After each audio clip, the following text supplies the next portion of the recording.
handle the truth. Hello everybody, my name is Ifeanyi Ubah. This is 360 Degree Mastery. This is the channel where we teach you personal effectiveness, self-mastery, and how to create, grow, and manage your wealth. Now before I continue, please go ahead and hit that subscribe button so you can have access to all my online content. Hit the notification bell so you will know when new videos are coming out. I put out new videos every week, and my videos are full of tips to make you a better person, to make you a happier person, to make you a more successful you in your life, in your business, and in your relationships. Now, very quickly, one question that I get asked a lot when I run into my friends who are still in paid employment is this: how did you make such a smooth transition from being an employee to becoming an entrepreneur? Now, that transition is not an easy one. I can tell you this, I'll be very honest with you, it's not an easy transition to make, but there are a number of things that I can tell you that you can keep in mind and practice so that that transition will be as smooth as possible for you. It's a transition that is harder for some people than it is for others. So I'm going to tell you a few things that you need to keep in mind if you are going to go from employee to entrepreneur. I know there are a number of people watching this video right now who have dreams, goals, and aspirations of starting their own business, of being their own person, of working, their own thing, making their dreams come true. Pay attention. Number one, you have to start thinking like a business owner. Before you leave paid employment and go into business for yourself, you need to learn how to think like a business owner.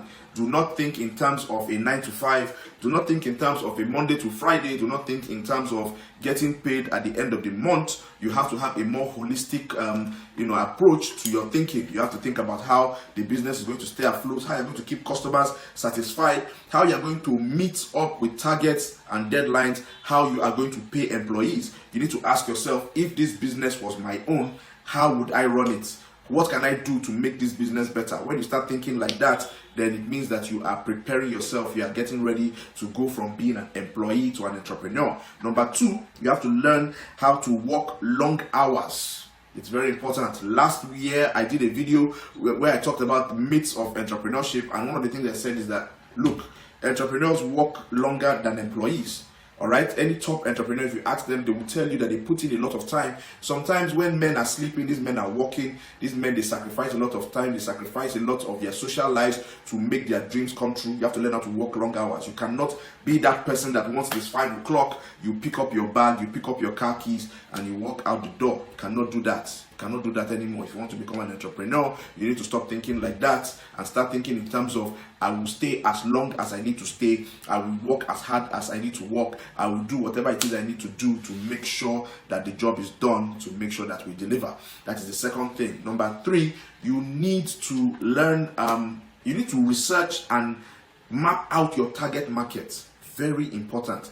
Research and map out your target market. A lot of people go into business for themselves and they fail ultimately. Why? Because they have a product, it's a good product, but they did not research the market. They did not find out how well that product would do in that locale. They did not find out who were their competition as far as that goods or services were concerned, and then they go into business for themselves and they make a lot of mistakes and they end up being disappointed. So research the market around you, research the target market you want to reach, find out how much of your product will be helpful to this market and how best you can reach them. You need to do some research. It's very, very important. Now, number four is you need to master the art of the DIY.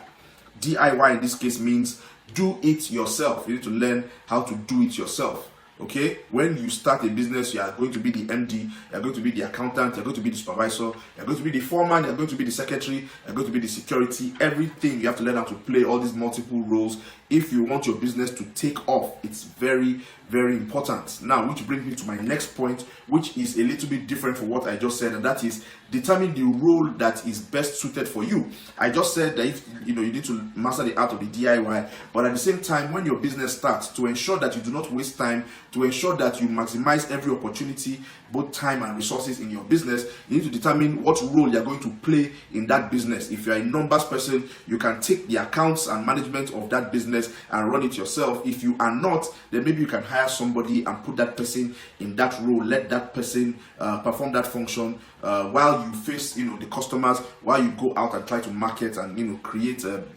business for your business. Okay, now the next thing that you need to note, and this is something that I cannot stress too much, is you need to set money aside for your living expenses. A couple of years ago, I did a video, and that video was titled "When You Are About to Leave Paid Employment." And I told you, I said, set money aside.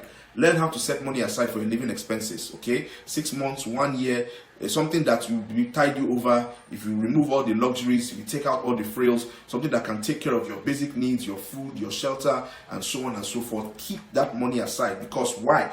A new business is like a newborn baby. When you start a business, it's like having a baby.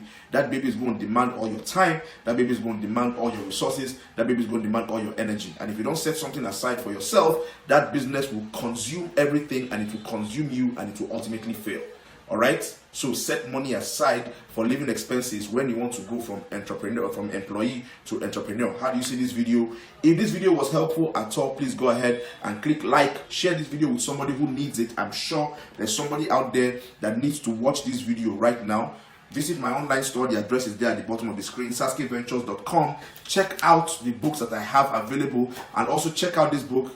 I've talked about this book before. This is All the Way Up. This is the street edition. This book is becoming very popular with people. I have not seen anybody that has picked up this book, read a page, and has not become hooked. That is my promise to you. That is my value statement on this book. Please go ahead and get it. My name is Ifeanyi Ubah, and this is 360 Degree Mastery. I am wishing you a prosperous week ahead. Okay, for those of you that want to leave paid employment and start your own business, you need to take note of these things that I told you, put them into mind, practice them, and I'm sure that you will get a smooth transition from being an employee to becoming an entrepreneur. God bless. Namaste.